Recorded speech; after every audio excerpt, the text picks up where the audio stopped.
શ્રી ગણેશાય નમઃ. શ્રી સપ્તશતી ચંડી પાઠ. અધ્યાય 12મો. દેવી ચરિત્રોના પાઠનું મહાત્મય.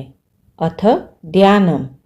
જેમના અંગોનું તેજ વીજળીની ચમક સમાન ઉજ્જવળ છે, જે સિંહની પીઠ ઉપર બેઠેલી હોવાથી ભયંકર દેખાય છે, હાથોમાં તલવાર અને ઢાલ લઈને અનેક કન્યાઓ જેમની સેવામાં ઊભેલી છે, જેમણે પોતાના હાથોમાં ચક્ર, ગદા, તલવાર, ઢાલ, બાણ, ધનુષ, પાસ અને તર્જની મુદ્રા ધારણ કરેલા છે, તથા જેમનું સ્વરૂપ અગ્નિમય છે, તથા માયા પર ચંદ્રમાનો મુકુટ ધારણ કરેલ છે, તેવા 3 નેત્રોવાળા દુર્ગા દેવીનું હું ધ્યાન કરું છું. દેવી બોલ્યા, હે દેવતાઓ, જે કોઈ મનુષ્ય એક ચિત્તથી આ સ્ત્રોત વડે નિત્ય મારી સ્તુતિ કરશે, તેની સર્વ પ્રકારની પીડાઓ બાધાઓનો હું નાશ કરીશ. આ વાતમાં જરાય સંશય નથી. હે દેવો, જે ભક્તો મારા દ્વારા થયેલા મધુ અને કૈટભનો નાશ, મહિષાસુરનું મૃત્યુ તેમજ શુંભ તથા નિશુંભનો વધ, આ 3 ચરિત્રનું જે કોઈ કીર્તન પાઠ કરશે, તથા જે ભક્ત 8મ, 9મ તથા 14ના દિવસે એકાગ્ર ચિત્તે મારું ઉત્તમ મહાત્મા ભક્તિપૂર્વક સાંભળશે, તેમને કોઈ પણ પ્રકારનું પાપ નહીં નડે, તથા દુષ્કૃત્યથી ઉત્પન્ન થતી આપત્તિઓનો નાશ થશે. એના ઘરમાં દરિદ્રતા આવશે નહીં, તેમજ તેને પોતાના પ્રિયજનોનો વિયોગ પણ થશે નહીં. મારી સ્તુતિનો પાઠ કરનાર અથવા તો સાંભળનાર મનુષ્યને શત્રુ તરફથી તેમજ ચોર, લૂંટારા કે રોગ થકી ભય રહેશે નહીં, અને રાજ્ય, શસ્ત્ર, અગ્નિ કે જળના પ્રવાહ આદિથી ઉત્પન્ન થનાર જે ભય હોય તેથી તેનું રક્ષણ થશે. આથી જ મારા મહાત્માનો એક ચિત્તથી ભક્તિપૂર્વક હંમેશા પાઠ કરવો કે શ્રવણ કરવું એ પરમ કલ્યાણકારક છે. આ મારા મહાત્માનો પાઠ કરવાથી અથવા સાંભળવાથી મહામારીથી ઉત્પન્ન થતા સર્વ પ્રકારના ઉપદ્રવો તથા આધ્યાત્મિક, આધિદૈવિક અને આધિભૌતિક એવા 3 ઉત્પાતો શાંત થઈ જાય છે. જે સ્થાને મારા આ મહાત્માનું સંપૂર્ણ વર્ણવેલી વિધિ પ્રમાણે પૂર્ણ વિચારપૂર્વક અર્થ સમજીને તથા વાણી સ્ખલિત ન થાય તેવી રીતે હંમેશા પાઠ થાય છે, તે સ્થાનનો હું ત્યાગ કરીશ નહીં. ત્યાં હું હંમેશને માટે સુખ સમૃદ્ધિ આપવા કાયમ રહીશ. બલિદાન, પૂજા વખતે, હોમ કરતી વખતે તથા નવરાત્રિ અને અન્ય શુભ પ્રસંગે મનુષ્ય મારા આ સંપૂર્ણ ચરિત્રનું વાંચન કરવું તથા સાંભળવું ખૂબ જ શ્રેષ્ઠ છે. બલિદાન, પૂજા, હોમ ઇત્યાદિ કર્મો જાણકાર હોય અથવા ન હોય તો પણ જે પૂર્ણ ભક્તિભાવથી પૂજન કરે છે, તેના તે સર્વ કર્મોને હું પ્રસન્નતાપૂર્વક પ્રેમથી સ્વીકારીશ. આસો માસની નવરાત્રિની મહાપૂજા વખતે મારું આ મહાત્મય ભક્તિપૂર્વક જે સાંભળે તે મનુષ્ય મારી કૃપા પામીને બધા જ દુઃખોમાંથી મુક્ત થઈને ધન, ધાન્ય, પુત્રાદિ પ્રાપ્ત કરી સર્વ પ્રકારના સુખને પામે છે. તેમાં જરાય સંશય નથી. મારા ચરિત્રોમાં મારા મહાત્મને, મારી ઉત્પત્તિની શુભ કથાઓને તથા યુદ્ધ વિશે કરેલા પરાક્રમને જે કોઈ મનુષ્ય સાંભળશે, તે મનુષ્યને કોઈ પણ જાતનો ભય સતાવશે નહીં. મારા આ મહાત્માને સાંભળનાર મનુષ્યના સર્વ શત્રુઓ નાશ પામશે, તથા તેમનું કલ્યાણ થશે અને તેના કુળની વૃદ્ધિ થશે.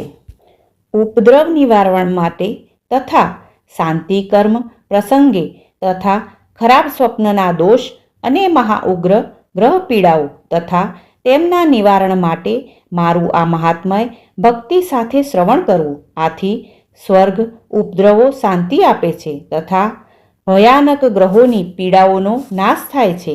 તેમજ જોવામાં આવેલા ખરાબ સ્વપ્નો સારા ફળ આપનારા થઈ જાય છે. મારું આ મહાત્મય પૂતનાદિક બાલગ્રહોથી પીડાતા બાળકોને માટે શાંતિકારક છે. અને જ્યારે મનુષ્ય સમુદાયમાં પ્રથમની મૈત્રી તૂટી પરસ્પર ફૂટ પડી હોય તેવા સમયે ફરીથી મૈત્રી બાંધવા માટે મારા આ મહાત્માનું શ્રવણ કરવું. મારા આ મહાત્માનું પઠન શ્રવણ દુર્જન મનુષ્યોના બળનો નાશ કરનારું તથા વાઘ સાપ વગેરે ભયંકર પ્રાણીના બળને હણનારું આ ઉત્તમ મહાત્મા છે. એનો શ્રદ્ધાપૂર્વક પાઠ કરવાથી ભૂત પિશાચ રાક્ષસો જેઓ અદૃશ્ય રહીને મનુષ્યોને દુઃખ આપે છે તે કેવળ આના પાઠ માત્રથી જ નષ્ટ થઈ જાય છે. આ મારું મહાત્મય મારા ભક્તને મારી પ્રાપ્તિ કરાવનારું ઉત્તમ સાધન છે. પશુ પુષ્પોથી પૂજા અર્ધ્ય અષ્ટગંધાદી સુગંધીવાળા ધૂપ દીપ તથા બ્રહ્મભોજન અહર્નિશ અનેક પ્રકારના હોમો તથા અભિષેક આદિ કર્મો નિરંતર 1 વર્ષ સુધી પૂજન કરવાથી હું ખૂબ જ પ્રસન્ન થાઉં છું. બીજા વિવિધ પ્રકારના ભોગોને પુષ્પની માળાઓ મને અર્પણ કરવાથી તેમજ મને ઉદ્દેશીને અપાતા દાનો વગેરેથી જેટલી હું ખુશ થાઉં છું એટલી જ આ ચારિત્ર્યનો જે એકવાર પણ પાઠ કરે છે અથવા તો સાંભળે છે તેના પર હું પ્રસન્ન થાઉં છું. વળી મારા ચંડિકા બ્રહ્માણી વગેરે આવિર્ભાવોનું કીર્તન સાંભળનાર મનુષ્યના સર્વ પાપો નાશ પામે છે અને આરોગ્યતા પ્રાપ્ત થાય છે તથા ભૂત પ્રેતથી રક્ષણ થાય છે. વળી રણસંગ્રામમાં દુષ્ટ દૈત્યોનો નાશનું મારું જે ચરિત્ર છે તે સાંભળવાથી મનુષ્યને શત્રુઓનો ભય ટળી જાય છે. હે દેવતાઓ, તમે બ્રહ્મર્ષિઓએ તથા બ્રહ્માજીએ મારી જે સ્તુતિઓ કરી છે તે સર્વ સ્તુતિઓનું પઠન અગર તો શ્રવણ કરવાથી મનુષ્યની બુદ્ધિ શુદ્ધ થાય છે. જંગલમાં અથવા માર્ગ વગરના સ્થાનમાં ડર લાગે તેવા અજાણ્યા સ્થાનમાં ચોર વગેરેના ભય વખતે તેમજ દાવાગ્નિમાં સપડાયેલું મનુષ્ય મારું સ્મરણ કરે તો તે સુરક્ષિત થઈ જાય છે અને દરેક પ્રકારના ભયમાંથી મુક્ત થાય છે. જંગલમાં સિંહ વાઘ પાછળ પડ્યો હોય, વનમાં હાથીએ પીછો કર્યો હોય ત્યાં અને રાજાએ કોપિત થઈ વધ કરવાનો આદેશ આપ્યો હોય, તેમજ કારાગૃહે બંધનમાં બંધાયો હોય, મહાસાગરમાં પડેલું વહાણ તોફાની વંટોળીઓથી ઘેરાયેલું હોય ને તે ડૂબવાની તૈયારીમાં હોય તે સમયે તથા અતિ દારૂણ સંગ્રામમાં શત્રુના અનેક શસ્ત્રો પોતાના ઉપર વરસતા હોય તે સમયે આ પ્રમાણે દરેક આપત્તિઓમાં મનુષ્ય દુઃખ પામતો હોય ત્યારે જો તે મારા ચરિત્રનું સ્મરણ કરે તો તે તુરત જ સર્વ સંકટો બાધાઓ પીડાઓથી મુક્ત થાય છે. મારા ચરિત્રનું સ્મરણ કરનાર પુરુષ પાસે મારા પ્રભાવથી સિંહ આદિ હિંસક પશુઓ તેમજ ચોર લૂંટારા અને શત્રુઓ પણ જઈ શકતા નથી, તે દૂરથી જ નાસી જાય છે. ઋષિ બોલ્યા. આ પ્રમાણે કહીને મહાપરાક્રમી ભગવતી ચંડિકા દેવી પછી સર્વ દેવતાઓના દેખતા જોતજોતામાં તે સ્થળેથી અદૃશ્ય થઈ ગયા.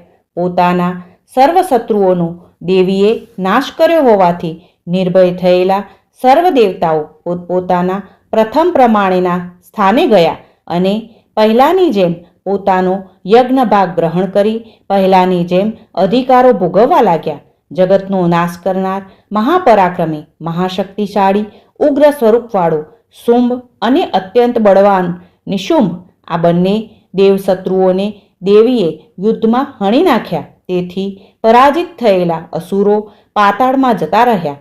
હે રાજન, આ ભગવતી દેવી જો કે જન્માદિથી રહિત છે છતાં પણ તે આ પ્રમાણે પોતાની લીલાથી વારંવાર અવતાર ધારણ કરીને જગતનું પરિપાલન કરે છે.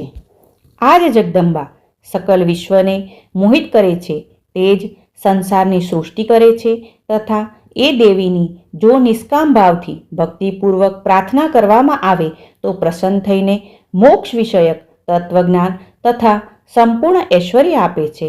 હે રાજન, મહાપ્રલયના સમયે મહામારીનું રૂપ ધારણ કરવાવાળી દેવી મહાકાળી આ સમસ્ત બ્રહ્માંડમાં વ્યાપી રહેલા છે. દેવી જન્મથી રહિત છતાં પ્રલયકાળે મહામારી સ્વરૂપે અને સૃષ્ટિની ઉત્પત્તિ સમયે સૃષ્ટિરૂપા થાય છે.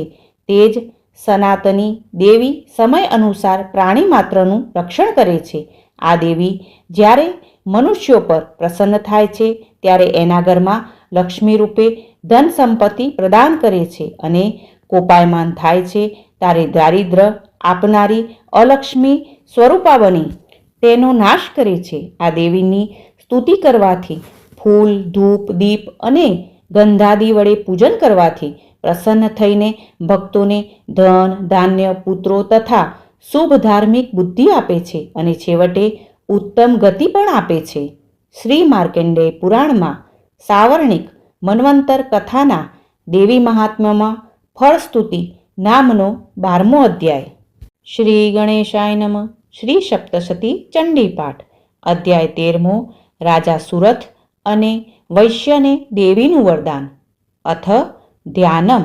ઉદયકાળના સૂર્વ જેવી જેમની ક્રાંતિ છે, જેમને 4 ભુજાઓ અને 3 નેત્ર છે તથા જેમણે પોતાના હાથમાં પાશ, અંકુશ અને અભય મુદ્રા ધારણ કરેલા છે, એ શિવાદેવીનું હું ધ્યાન ધરું છું.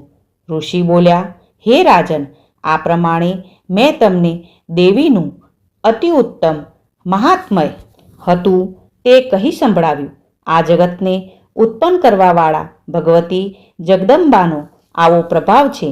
ભગવાન વિષ્ણુની માયા સ્વરૂપ સામર્થ્યવાળી તે દેવી ભગવતીની કૃપાથી જ્ઞાનનો પ્રાદુર્ભાવ થાય છે. હે સુરથ રાજા, આ મહામાયાના પ્રભાવથી તમે તેમજ આ વૈશ્ય તથા અન્ય વિવેકીજનો પણ મોહ પામ્યા છે અને બીજાનો પણ ભવિષ્યમાં મોહ પામશે. હે સુરથ રાજા, તમે પણ એ પરમેશ્વરી જગદંબાને શરણે જાઓ, કારણ કે તેમની આરાધના કરવાથી મનુષ્યને અનેક પ્રકારના સુખ, ભોગ, સ્વર્ગ અને મોક્ષ પ્રાપ્ત થાય છે. માર્કંડેય બોલ્યા, બ્રહ્મર્ષિ મેઘામુનિએ સુરથ રાજાને દેવીની આરાધના કરવાનું કહ્યું તે સાંભળી સુરથ રાજાએ મહાતેજસ્વી ઋષિને સાષ્ટાંગ દંડવત નમસ્કાર કર્યા. હે મહામુનિ, મમત્વના કારણે કુટુંબીજનો પર ઉદાસ થયેલો તથા રાજ્ય છીનવાઈ ગયું હોવાથી અત્યંત દુઃખી એવો તે રાજા તુરત જ તપ કરવા નીકળી ગયો. સાથે તે વૈશ્ય પણ તપ કરવા ગયો. શ્રી જગદંબાનો સાક્ષાત્કાર કરવા માટે બંને જણા નદીના તટ પર આસન કરી અને દેવીના સૂક્તના જપ સાથે દેવીના ચરિત્રનો પાઠ કરતા ઉગ્ર તપ કરવા લાગ્યા. નદીના તટ પર દેવીની માટીની મૂર્તિ બનાવી તે બંને જણા ફૂલ, ધૂપ, અગ્નિ, હોમ તથા તર્પણ વડે દેવીની પૂજા કરવા લાગ્યા. રાજા સુરથ અને વૈશ્ય સમાધિ નિરાહાર રહી તથા જીતેન્દ્રિય બની એકાગ્ર ચિત્તે દેવીનું ધ્યાન કરવા લાગ્યા. દેવીને પ્રસન્ન કરવા બંને જણા પોતાના અંગનું લોહી કાઢી તેને બલિ આપવા લાગ્યા. બંને જણાએ ચિત્ત પરોવી દેવીની આરાધના કરતા કરતા 3 વર્ષ વિતાવ્યા. ત્યારે તેમના તપથી સંતુષ્ટ થયેલા જગતનું પાલન કરનારા શ્રી ચંડિકા દેવીએ તેમને પ્રત્યક્ષ દર્શન આપ્યા અને દેવી બોલ્યા, હે મહારાજા સુરથ તથા કુલનંદન વૈશ્ય, તમારા બંને જણા પર હું પ્રસન્ન છું. તમે જે ઈચ્છાથી મારી પ્રાર્થના કરો છો તે માંગી લો, હું તમને બધું જ આપીશ.